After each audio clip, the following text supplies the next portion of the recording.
Hi, I'm Kayla Hoffman from Percival Engineering, and we're going to go through some Electric Power 101 before the CTF tomorrow. So for the overview, we're going to start talking about electric power as it pertains to ICS SCADA devices and critical infrastructure. Then we'll talk about power system as a whole topic, like what is a power system. We'll talk about the transmission, subtransmission, and distribution systems of a power system. And then we'll talk about generic power characteristics that you may already be familiar with. And then we'll go and talk more granular about substations and the single line diagrams of substations. So industrial control systems, that's ICS, and SCADA stands for supervisory control and data acquisition. Those are the sorts of devices that manage or monitor critical infrastructure processes. So electric power is definitely managed by embedded systems and other kinds of supervisory devices. And then we also want to keep in mind that this is definitely a critical infrastructure. It is a good example of ICS SCADA and could be used as a baseline for those topics. So what is an electric power system? So all the way on the left in red we have a generation station. So what that is just some power plant, could be nuclear, could be coal. Then in the middle here we have transmission lines, so that's going to be our high voltage transmission going into a substation where we step down the voltage and distribute it among our customers.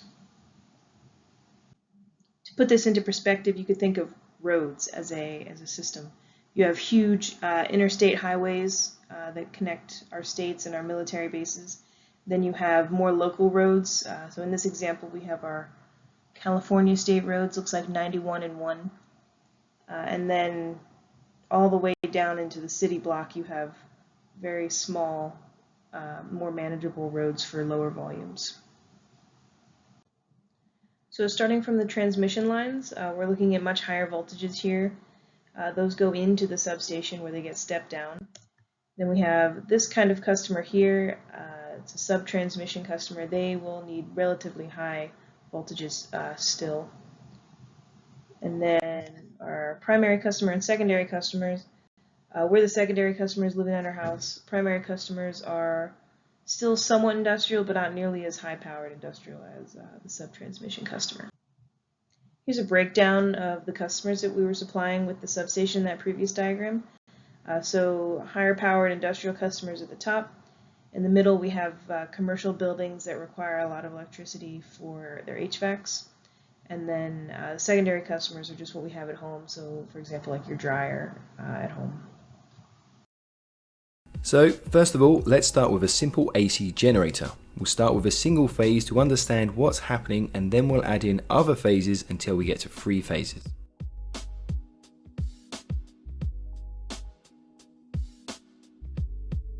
Let's take a copper wire and wrap it into 2 coils, then place these coils opposite each other within a stator and connect the ends together to create a complete circuit. Now, if we place a magnet in between these coils and we start to rotate the magnet, then the magnetic field will disturb the free electrons within the copper wire and an electrical current will begin to flow. We've covered how the free electrons flow in our previous video on electricity basics, so please check that out if you've not done so already. Links are in the video description below. As the magnet rotates, so does the polarity of the magnetic field. As you can see in the illustration, the north and south pole of the magnet are rotating, and as they rotate, they pass across the coils which force the electrons to move. Notice the lines of the magnetic field are in these oval shapes on each side, and they meet through the central axis of the magnet. You can think of these as one side being positive and the other side being negative, and in between these ovals, the magnetic field is neutral. You can see that the intensity of the magnetic field increases on either side until the center, where it is at its maximum strength, and then it decreases again until it gets back to the neutral point. So as this field rotates through the coil will experience an increasing intensity of the magnetic field's positive half, and during this increase, the free electrons within the copper coil will be pushed and begin to move faster and faster in one direction, up until it reaches the maximum point of the magnetic field. Then, as the magnetic field decreases, the flow of electrons will begin to slow all the way until it reaches the neutral point where no electrons will flow. Then comes the negative side of the magnetic field, and as this passes through, it's going to pull the free electrons backwards. Again, the flow of electrons will flow faster and faster up until the maximum point of the magnetic field, and then it will decrease back to the neutral point. This is why AC electricity is called alternating current, because the current of electrons alternates in direction backwards and forwards, just like the tide of the sea. If we were to plot on a graph the speed of the electrons flowing during the rotation, then we would get a sine wave pattern. In this sine wave, you can see that the electrons are stationary at the start in the neutral zone, and then the speed increases through the positive half all the way up to the maximum, and then it begins to decrease all the way back down to the neutral, where no electrons will flow again. After this comes the negative half, where the electrons speed up to the maximum point, and then they begin to slow down again until the magnet has completed one full rotation, where this will then repeat. This complete rotation is known as a cycle, and the number of cycles per second is called the frequency, which is measured in hertz. You've probably seen 50 Hz or 60 Hz written on your electrical goods. This means that the generator of the power station is completing a full rotation either 50 or 60 times per second.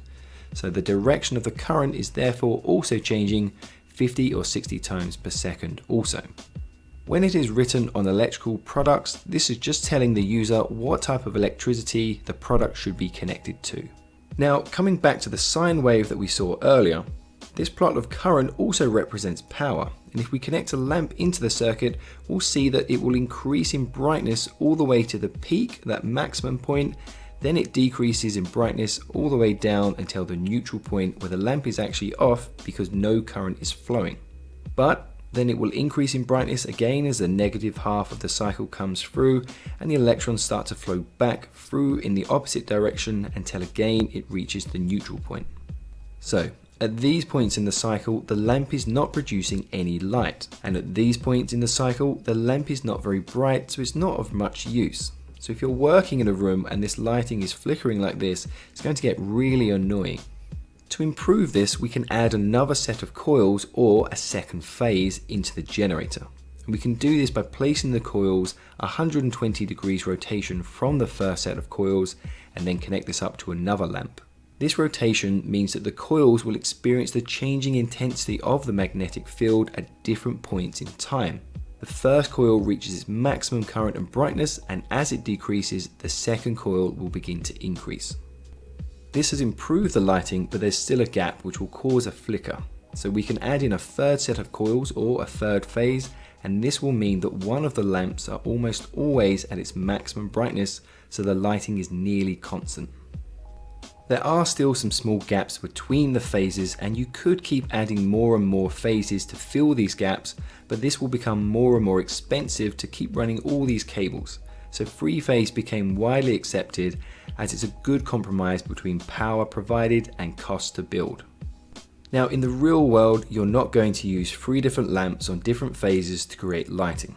The lamps in your homes are all on single phase, but they are flickering. It's just that they are turning on and off so fast that the human eye can't see it unless you record the lamp in slow motion. A more practical application is to power electrical induction motors and other commercial and industrial equipment, as 3 phase will provide a lot more power to these items, meaning you can pump water higher or you can run motors faster, etc, etc. Power is generally generated and distributed in 3 phase, and transformers are used to change the voltage. If you want to learn how transformers work, we've also covered that too. Links are in the video description below. Now, one of the interesting things with 3 phase power is that you can connect all 3 phases and power large industrial equipment, or you can also connect to only one of the phases and also power small electrical goods. This is generally how large tower blocks and skyscrapers distribute electricity through the building. The lift motors and air conditioning pumps, etc. will need 3 phase power, but the computers and office equipment will need single phase power. So they distribute 3 phase power up the building and then draw off from this as needed. The same occurs with the distribution of electricity across a city. Houses will be connected to only a single phase because they do not require much power, whereas a large building will be connected to a 3 phase supply as they will require a lot of power. Okay guys, that's it for this video. Thank you very much for watching. I hope this has helped you. So as we saw in that video, our three-phase power is going to be three different sine waves that are basically just offset from each other by 120 degrees. And you can see that very clearly here in our power characteristics. So at the top we have voltage, current in the middle, and then resistance and reactance there in the bottom diagram.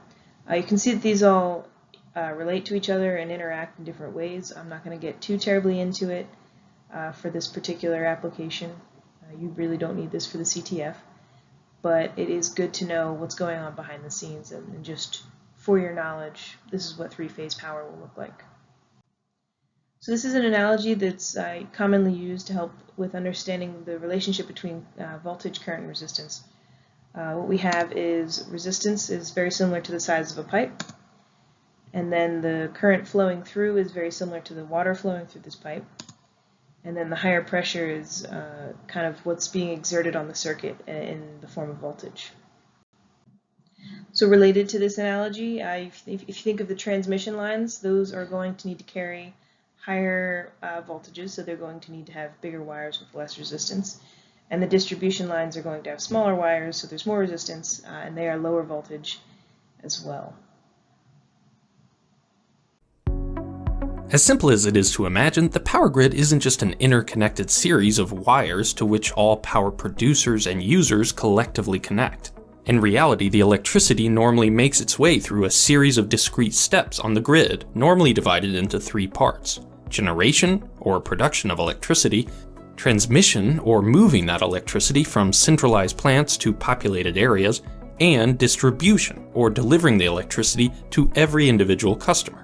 If you consider the power grid a gigantic machine, and many do, substations are the linkages that connect the various components together. One of the cool parts about our electrical infrastructure is that most of it's out in the open, so anyone can have a look. I'm somewhat of an infrastructure tourist, a regular beholder of the constructed environment, and my goal is for you to be able to mentally untangle this maze of modern electrical engineering so that the next time you feast your eyes on a substation, you'll be able to appreciate it as much as I do. Originally named for smaller power plants that were converted for other purposes, substation is now a general term for a facility that can serve a wide variety of critical roles on the power grid. Those roles depend on which parts of the electrical grid are being connected together, and the types, number, and reliability requirements of the eventual customers downstream. And the first and often simplest of these roles is switching. The general layout of a substation consists of some number of electric lines, called conductors if you want to fit in with the electrical engineers, coming into the facility. These high voltage conductors connect to a series of some or many pieces of equipment before heading out to their next step in the power grid. As a junction point in the grid, a substation often serves as the termination of many individual power lines. This creates redundancy, making sure that the substation stays energized even if one transmission line goes down. But it also creates complexity. The connections to these various devices are called buses, often rigid overhead conductors that run along the entire substation. The arrangement of the bus is a critical part of the design of any substation because it can have a major impact on the overall reliability. Like all equipment, substations occasionally have malfunctions or things that simply require regular maintenance.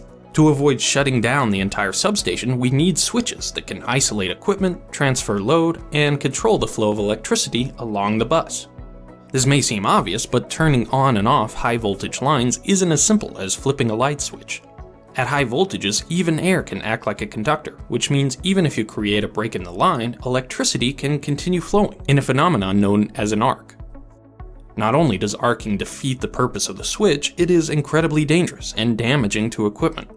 So switching in a substation is a carefully controlled procedure with specially designed equipment to handle high voltages. Disconnect switches are often just called switchgear, in addition to the equipment that serves another important role in a substation: protection. I mentioned earlier that much of our electrical infrastructure is exposed and out in the open.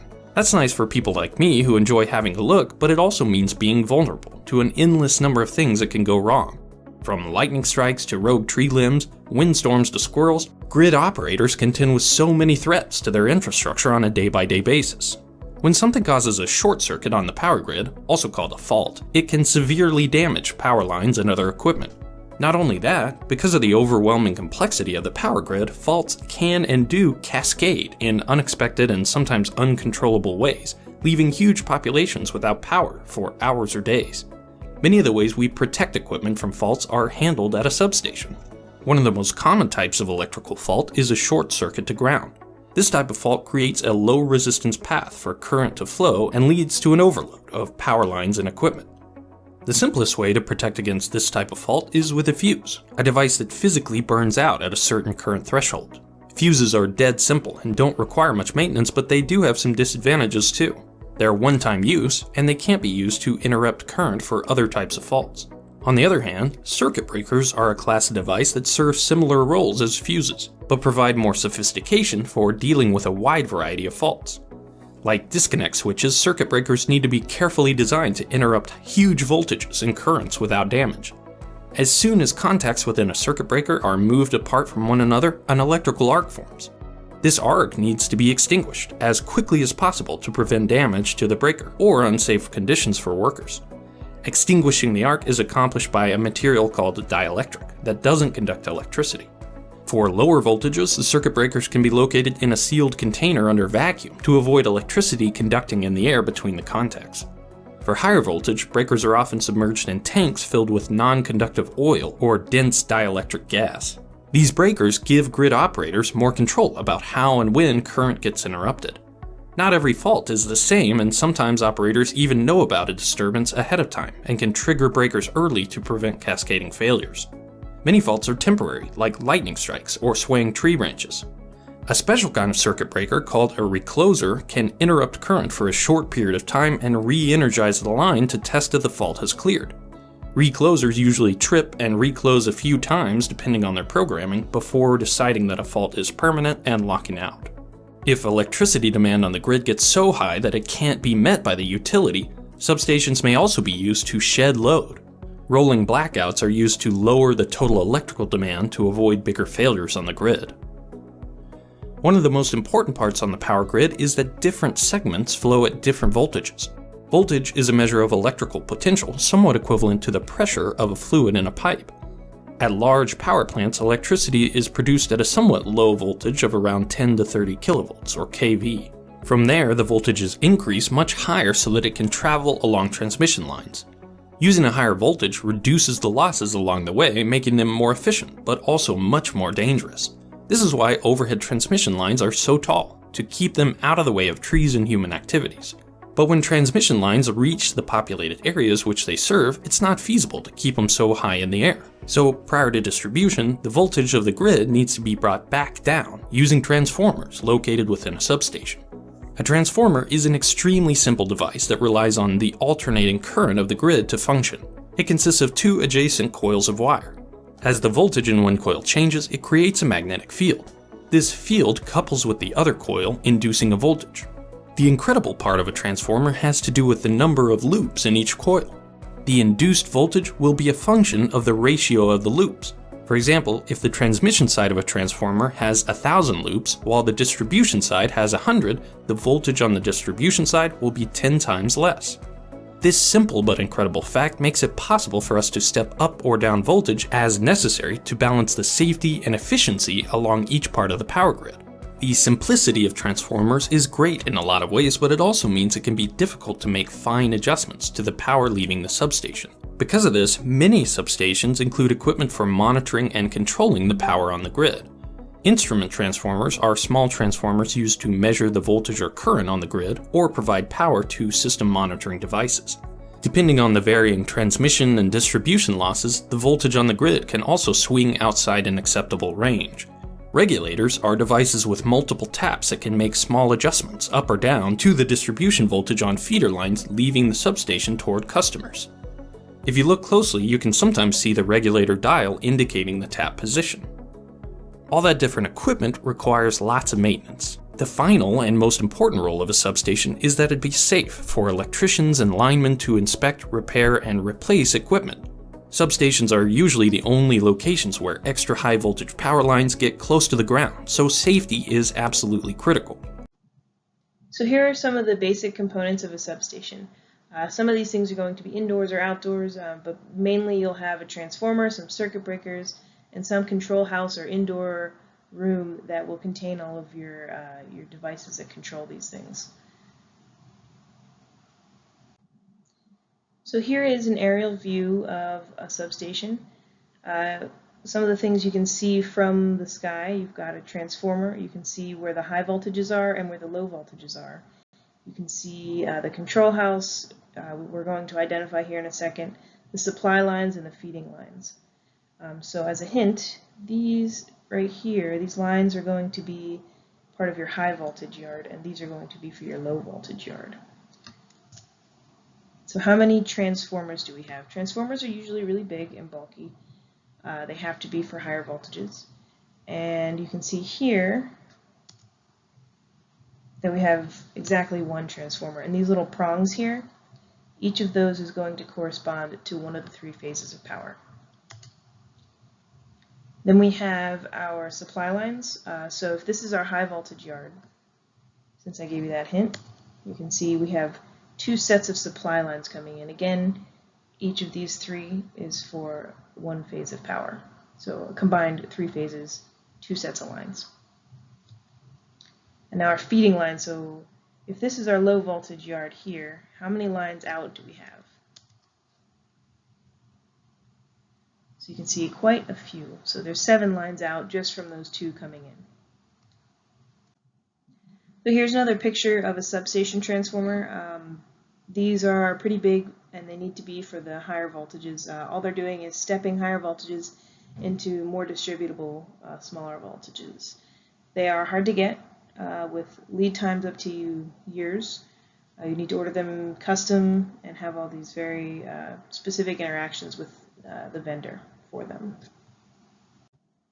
So this was somewhat covered in the video as well. The circuit breakers are basically meant to prevent faults from entering the system and further breaking their customers' infrastructure. So if a fault were to occur, and let's say like the voltage and the currents are super out of whack, distributing those into homes or factories would not be good. The substation is basically just going to break off that connection with a circuit breaker. So there's several different kinds of circuit breakers as indicated by that list. But basically all they're doing is making sure they don't arc through the air. That's what's happening with those different types. Here are a bunch of different kinds of circuit breakers. This isn't too terribly vital to the CTF tomorrow, but it's kind of cool to see the different means of achieving the same objective. So in addition to circuit breakers, we have switches, and switches are more likely to be used under regular maintenance of power lines. So it's more planned when you're using a switch than when a circuit breaker is being used. But in the end, they do both shut off power. So when you hear the term switchgear, that's basically anything that controls a switch or a circuit breaker. So these are things like relays. We're going to talk about those in a minute. But anything that you can stick inside some sort of device that manages whether something is switched on or off. Our switchgear is usually managed and housed in these substation control houses. Basically all that does is it keeps all of the electronic devices safe from the elements, and those are the things that are going to be monitoring all of our lines in and out of the substation.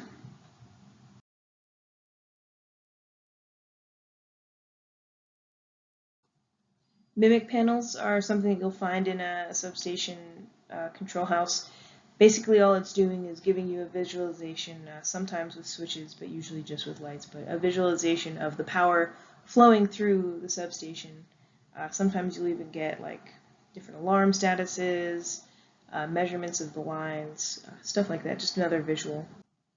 So human-machine interfaces, or HMIs, are another way for the people in the substation running it to make sure that they can see what's going on in the substation. You get statuses on the different lines, on the different devices in the substation, such as a relay or a circuit breaker.